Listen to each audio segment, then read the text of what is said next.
Nabi Muhammad Shallallahu Alaihi Wasallam mencapai derajat tertinggi di sisi Allah, sekaligus menjadi yang paling dekat dengan umat manusia. Al-Quran memberitakan perihal Rasulullah Muhammad Shallallahu Alaihi Wasallam kepada kita. 1. Demi bintang ketika terbenam. 2. Kawanmu, Muhammad, tidak sesat dan tidak pula keliru. 3. Dan tidaklah yang diucapkannya itu menurut kemauan hawa nafsunya. 4. Ucapannya itu tiada lain hanyalah wahyu yang diwahyukan kepadanya. 5. Yang diajarkan kepadanya oleh Jibril, yang sangat kuat. 6. Yang mempunyai akal yang cerdas, lalu ia menampakkan diri dengan rupa yang asli. 7. Sedang ia berada di ufuk yang tinggi. 8. Kemudian ia mendekat, lalu bertambah dekat lagi. 9. Maka jadilah dia dekat, sejarak 2 ujung busur panah atau lebih dekat lagi. 10. Lalu dia menyampaikan kepada hambanya, Muhammad, apa yang telah Allah wahyukan. Al-Quran Surat An-Najm ayat 1 hingga 10. Tadabbur ayat 1, demi bintang ketika terbenam. Terbenamnya bintang menjadi sebuah peringatan bagi para penentang Rasulullah Shallallahu Alaihi Wasallam akan datangnya musibah yang akan segera menimpa mereka. Bintang keberuntungan mereka akan segera terbenam. Namun, kalimat ini juga dapat diterjemahkan sebagai, demi bagian-bagian Al-Quran yang diwahyukan. Dari sudut pandang ini, maknanya adalah bahwa setiap bagian Al-Quran yang turun menjadi bukti bahwa Rasulullah tidak berada dalam kesesatan, melainkan dalam kebenaran. Setiap bagian dari Al-Quran itu sendiri menjadi saksi bahwa ia adalah Al-Haq, sang kebenaran. Tadabbur ayat 2, kawanmu, Muhammad, tidak sesat dan tidak pula keliru. Yang dimaksud dengan kawanmu adalah Rasulullah Shallallahu Alaihi Wasallam yang telah menjalani kehidupannya di tengah-tengah kaumnya dengan kesucian yang tak bercela. Ada 2 pernyataan di sini. Pertama, dinafikan bahwa beliau sesat, yang berarti beliau memiliki pengetahuan yang benar atau tidak keliru dalam ajaran-ajarannya. Kedua, dinafikan pula adanya penyimpangan dari jalan yang lurus, yang menunjukkan bahwa beliau beramal sesuai dengan ilmunya dan bahwa praktik kehidupannya selaras dengan prinsip-prinsip yang beliau ajarkan.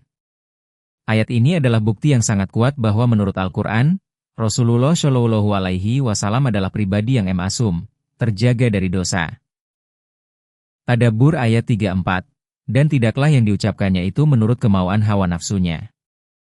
Ucapannya itu tiada lain hanyalah wahyu yang diwahyukan. Al-Quran bukanlah perkataan beliau, karena beliau tidak berbicara dari hawa nafsunya sendiri. Al-Quran adalah firman Allah, seluruhnya, seutuhnya. Ada banyak sekali alasan yang membuktikan bahwa wahyu yang turun kepada Rasulullah Shallallahu Alaihi Wasallam bukanlah hasil dari keinginan beliau sebagai seorang manusia. Sebagai contoh, wahyu yang berbunyi, katakanlah, aku tidak meminta imbalan apapun dari kalian atas seruanku ini, kecuali kesadaran dari siapa saja yang mau mengambil jalan menuju Tuhannya. Al-Quran Surat 25 ayat 57. Ayat seperti ini tidak mungkin lahir dari keinginan pribadi beliau. Tadabbur ayat 5, yang diajarkan kepadanya oleh Jibril, yang sangat kuat. Yang sangat kuat adalah Allah yang mengajarkan Al-Quran kepada beliau. Hal ini ditegaskan di ayat lain dalam Al-Quran, Tuhan yang Maha Pemurah, yang telah mengajarkan Al-Quran. Al-Quran Surat 55 ayat 1 dan 2. Tadabbur ayat 6, yang mempunyai akal yang cerdas, lalu ia menampakkan diri dengan rupa yang asli. Rasulullah Shallallahu Alaihi Wasallam mencapai kesempurnaan karena Allah sendiri yang menjadi gurunya. Kata yang digunakan untuk kesempurnaan di sini adalah astawa'ah. Kata ini juga bermakna tegak lurus, stabil, seimbang, berada di tengah, dan tidak condong pada salah satu ekstrim. Dalam akhlaknya, Rasulullah Shallallahu Alaihi Wasallam tidak pernah beranjak dari jalan tengah, tidak pernah berlebihan dalam melakukan sesuatu, ataupun terlalu sedikit. Ayat 2 menyatakan bahwa beliau tidak sesat. Itu adalah aspek negatifnya. Namun, tidak cukup hanya dengan tidak sesat. Di ayat ini, disebutkan aspek positifnya, yaitu bahwa beliau memiliki akhlak yang paripurna. Tadabbur ayat 7, sedang ia berada di ufuk yang tinggi. Keberadaan Rasulullah Shallallahu Alaihi Wasallam di ufuk yang tertinggi merujuk pada kemilaunya cahaya beliau yang akan menerangi seluruh penjuru dunia. Ini adalah sebuah nubuah, ramalan kenabian, bahwa beliau akan bersinar benderang dengan cahaya yang paling terang, laksana matahari di tengah hari. Surah ini diturunkan hanya sekitar 5 tahun setelah beliau diangkat menjadi nabi dan rasul oleh Allah. Tadabbur ayat 8. Kemudian ia mendekat, lalu bertambah dekat lagi. Umumnya, ia di sini dianggap merujuk kepada malaikat Jibril, yang mendekat dan semakin dekat kepada Rasulullah Shallallahu Alaihi Wasallam. Namun, menurut pandangan kami, ia merujuk kepada Rasulullah Shallallahu Alaihi Wasallam, dan kalimat ini bermakna bahwa beliau mendekat dan semakin dekat kepada Allah. Ayat ini menunjukkan bahwa Rasulullah Shallallahu Alaihi Wasallam telah mencapai puncak kedekatan, qurb, dengan Allah yang paling maksimal yang mungkin dicapai oleh seorang manusia.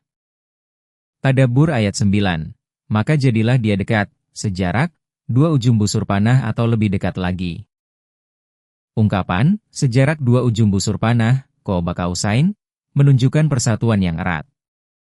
Sebagian orang mengartikannya sebagai jarak sepanjang 2 busur.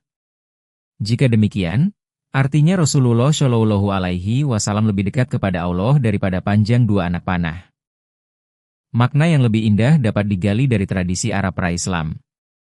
Dahulu, ketika 2 orang ingin menunjukkan ikatan persahabatan yang kuat, salah satunya akan meletakkan busurnya tepat di atas busur yang lain, sehingga kedua busur itu menyatu, dengan tali busur keduanya saling berdampingan. Dalam makna ini, satu busur mewakili Allah dan busur lainnya mewakili Rasulullah Shallallahu Alaihi Wasallam. Keduanya bekerja ke arah yang sama. Rasulullah Shallallahu Alaihi Wasallam menjalankan kehendak dan perintah Allah, dan Allah memberikan pertolongan serta dukungan kepada Rasulullah Shallallahu Alaihi Wasallam dalam menjalankannya. Ada juga makna lain, satu busur adalah Allah dan busur lainnya adalah umat manusia, dan Rasulullah Shallallahu Alaihi Wasallam adalah tali yang menyatukan kedua busur tersebut.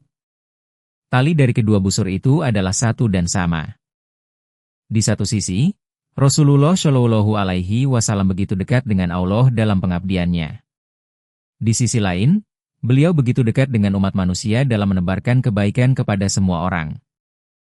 Jadi, 2 busur ini melambangkan kesempurnaan ganda Rasulullah Shallallahu Alaihi Wasallam. Kedekatannya dengan Allah dan kerendahan hatinya dalam berhubungan dengan sesama manusia. Cintanya dan pengabdiannya kepada Allah, serta cinta dan pelayanannya kepada umat manusia. Tadabbur ayat 10. Lalu dia menyampaikan kepada hambanya, Muhammad, apa yang telah Allah wahyukan. Gaya bahasa, apa yang telah dia wahyukan, mengandung makna, betapa agung apa yang telah dia wahyukan. Ini menunjukkan kebesaran wahyu yang turun kepada Rasulullah Shallallahu Alaihi Wasallam. Beliau juga disebut di sini sebagai hamba Allah. Selesai kajian ke-12.